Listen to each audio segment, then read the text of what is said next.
Alrighty, this is part 3 and the final part, I think, of why ham radio always works when everything else crashes and burns, when everything else fails.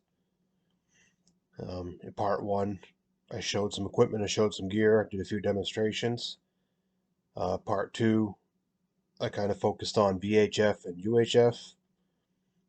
And part 3, let's focus on HF. Obviously, I'm not showing all the modes that can be done. I mean, we can set up computers, we can set up digital modes, we can set up huge antennas, we can do all kinds of stuff. This is just kind of a general basic knowledge concept type ideology, if you will. So HF, you got base stations, you can do mobile stations, and you can set up portable. So I set up HF in a portable scenario in a couple of different places. Shame on me, I forgot to video record it in New Hampshire. Should have. But I did get a few segments done up in the North Woods. I apologize for the lights kind of dimming in and out, in and out, in and out. The radio, I was running it through a power supply, which is plugged into a inverter, which runs on solar through my battery bank up there. And the radio was sucking some juice down. So every time I'd speak and modulate the radio and it'd start sucking amps out of that battery bank, you could see the light dimming down. So that was the cause of that. So let's get into the video. The audio is not too great up there. It's not the radio at all. It's the computer recording of it. But you can kind of see a little bit of how HF works. So let's head up north. The call KG12, the net is the northeast cracker barrel. I'm located in west central Maine, the town of Buckfield, a little north and a little west of the Boosters up there, north of the Auburn area, sorry. And you're about 5 and 7 with me, 5 and 7 up here. This is the northeast cracker barrel net. We start at 6 every evening during the winter, and we're going to go back to 7 starting in the spring. Summer hours at 7 p.m. Eastern. Winter hours, evidently, is going to be 6, which seems to be working pretty good. Glad you showed up. We're here every night of the week, 7 days a week on this frequency. And we look forward to you joining us again back to you, sir. Okay, I appreciate you acknowledging me. I have you about saying here about a 5x7, pretty good audio, and about a S9. I'm running an MP1 antenna. I just got it in the mail and am experimenting with it. It's currently ground level with some wires strung out underneath it for a counterpoise. And I have a C-clamp holding it to the ladder outside in the driveway. So that's what I'm running. And right now I'm over toward the Canadian border on the east side of the state, pushing about 100 watts to you. Okay, I think you said it was the MP1 with a homebrew counterpoise and 100 whiskeys. We're hearing you very constant. Not getting any QS Baker, no plenty of punch in the audio. And I got nothing but good things to say about the signal. I wouldn't change a thing over. Awesome, very good. I'm cheating a little bit. I'm running it through a tuner. Just don't have to keep going out and messing around with the tuning coil. But it does load up pretty good through the tuner. So I think it might pan out to be a pretty good antenna.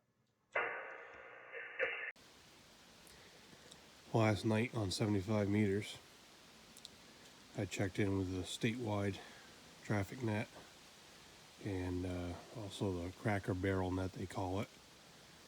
And that guy that I talked to who was net control was way down on the west part of the state. And here's the antenna. I have a C-clamp holding it to a ladder.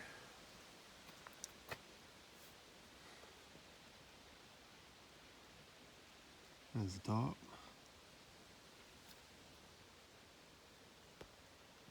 And the radials are just thrown out on the ground.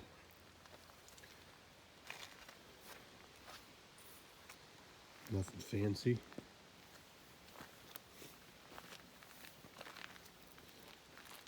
And Net Control was telling me he had nothing but good things to say about the performance. How good the signal was, how it sounded. Now this was after dark also. Down on them lower bands, 75, 80. After dark does a lot better than during daylight hours. So, as I said last night, I was running it through the tuner. I'm going to solder these up, by the way. I just crimped them to play with them and see how they worked. Anyway, I was running through the tuner. It tuned up pretty good. Not running through the tuner, I had a 1.8 SWR. So with a tuner, I got it better. So I'd say it's working. Alrighty, so as you've just seen from up in the North Woods, I wish I was there all the time. On HF, I was able to directly communicate with stations well over 100 miles away with no infrastructure whatsoever, no phone lines, no internet, no cell connection, with good signal report. I just spent a few days in North Conway, New Hampshire. Went over and checked out a few things and got the unpleasant taste of apartment dweller life with ham radio. I'll tell you, that sucks. Them guys get it rough. Ham radio, as I mentioned in a couple other videos, it's portable. Even with HF, you can get anywhere with it. People do it all the time. So I took a little bit of HF stuff with me, set it up in a little motel room, and gave it a shot, see what happens. So for setup, I took a deep cycle battery for power supply. I took a HF rig with a tuner, piece of coax obviously, and the MP1 antenna that I've been playing around with. I had it clamped up to a bed frame, a wood bed frame, with the counterpoise wires strung out across the floor, and this was at ground level. So North Conway, New Hampshire is on the east side of the state. It's up near Mount Washington. Pretty cool area. Check it out sometime. So here's a couple issues I ran into. I couldn't get the antenna fully extended because of the ceiling height. So the telescoping whip on the top of the loading coil, um, like on 80 meters and 40 meters, it wouldn't fully extend because of the height. So I had to cheat a little bit with the tuner, and having the whip shorter than it should have been, I just had to extend the coil out a little bit on 40 and 80. But it worked. It got the job done. So from that location, running 100 watts with the antenna on the floor, basically at ground level, uh, here's what we did. On 20 meters, I talked with a guy in central Kentucky area who gave me a good audio and good signal report. Um, Google Earth doing a measurement plot from central Kentucky area to where I was. It's better than 800 miles. Let's see. Then on 40 meters, they had the New York QSO party going on. So I ran into a bunch of those guys. They all gave me good audio, good signal reports. I had Suffolk County, Nassau County, Saratoga, Albany, and SCH, New York, whatever SCH abbreviation is for the county. Um, so getting into New York, some of those plots were 200, 250 miles, maybe a little more. So that was done with no cell phones, no internet, no telephone lines, no repeaters, no links, just my radio to their radios, just like I did with the dude over in Italy. How else can you do that when you don't have anything else working? How else can you talk to somebody? So, I mean, I don't want to beat a dead horse here, but no satellite phones, no internet, uh, no hotspots, no, I say cell phones, I think I said cell phones already, no old fashioned landlines. Nothing is working. Um, let's say the hand repeaters don't work. Let's say DMR doesn't work. HF, there it is. 200, 250 miles, uh, over 800 miles. I was also hearing stations from other places. So, HF is portable. People do it all the time.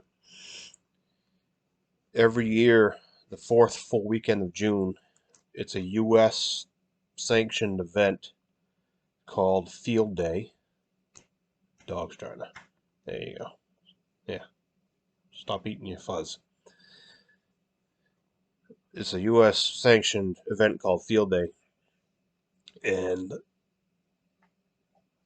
the purpose behind it is to get out, go somewhere, operate in less than ideal conditions, use emergency power, emergency antennas, and run it for 24 hours.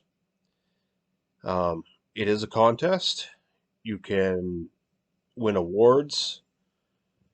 The idea is make as many contacts as possible in that 24-hour period and using as many modes as possible, whether it's digital, Morse code, using satellite, using voice, using RTTY, packet, PSK31, FL Digi, which all kind of falls under digital. Whatever it takes. And there's other ways to get some bonus points. But the general gist of it is to go for 24 hours. So people will go out in fields, they'll go out in the woods, might go out as a club, 2 or 3 people, they might go out solo. They'll use generators, they'll use batteries, solar panels, wind turbines, um, alternators strapped up to bicycles to charge batteries. God only knows what for power sources. Um, Antennas could be dipoles thrown up in trees. They could be hung in ladders. And there's a million ways to rig up an antenna. Seen a lot of cool stuff. And some people might be on a yacht. Ham radio is not for all us poor boys and girls. There's rich people. I mean, we've got Joe Walsh from the Eagles, the James Gang, WB6ACU. Uh, he's a ham operator. King Hussein of Jordan, he was a ham operator. You got some people with some bucks out there that do the hobby too. So, who knows what they're doing on field day. Um, it's a hobby you can do pretty much however you want. So anyway, I get a little sidetracked there, but you'll find people in Death Valley. You'll find people everywhere doing field day, and everybody around the world kind of jumps in on it because it's a big event, biggest one of the year, and the airways are bustling with activity. So it's pretty cool, and it's a good way to test your equipment. Um, the club that I've done it with in years past, you know, you do pretty good. The barbecue grills work, and If you go hungry, it's your own fault. So, even with HF, the bigger antennas that are required usually, you can get it out in the field, you can move it around, you can operate, you can make stuff happen, you can make stuff work. So, I've seen on YouTube, I've seen on a couple other sites, people always asking, oh, what can I get for radios? What radio is the best? What radio is going to get me 30 miles? What radio is going to get me 100 miles? And I don't want to get a license. Well, it depends on what you want to do, I guess. Um, that's kind of what I'm trying to pick away at in these videos in this series. It's up to you what you want to do. If you only want to get 2 or 3, 4 miles, get your FRS. Cheapo Walmarts, and then you got to fight with everybody else has FRS in your neck of the woods for your channel space. Um, CB might be good for you. You're gonna get about the same distance. Maybe MERS, um, GMRS, depending on your topography. If it's active in your area, if there's GMRS repeaters in your area, I think I'll spit it out eventually. But all that stuff's pretty short range, very short range. Um, there's no way you're going to reach out 100 miles, touch somebody across your state, or maybe 50 miles, maybe GMRS if you're out on the plains out west, or you got a good repeater on a good mountain somewhere. Maybe you can get 50 miles, maybe. Other than that, I don't see it. If you want the distance, you want the reliability, uh, you have to buck it up, suck it up, get a ham license. And I'll get into that a little bit more in a different video. This is kind of focusing just mainly on the HF. So we'll wrap this one up, and we'll get into another one a little bit later on with some CB versus FRS versus MERS versus ham, and kind of break it, the pros and the cons, and take it from there.